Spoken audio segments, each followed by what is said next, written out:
In this create task, you will encrypt a message and hide it within the color code of different parts. The world will be set up for you with one block. You'll duplicate this block enough times to spell out a message. Each block will spell out one letter.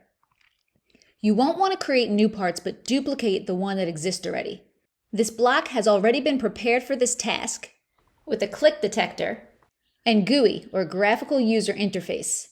A suggestion here would be to duplicate the block and then use the move tool to move it slightly over.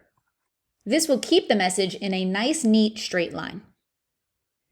The way this works is when you start the game, a secret message is encoded within the color code of the part.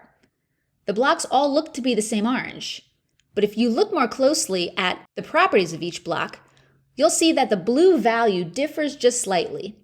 In this block, it's 18, and if we change the blocks, you'll see that the blue value changes. There it's 5, there it's 3, 20, and so forth.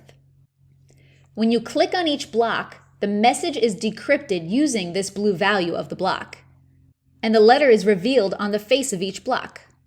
S-E-C-R-E-T.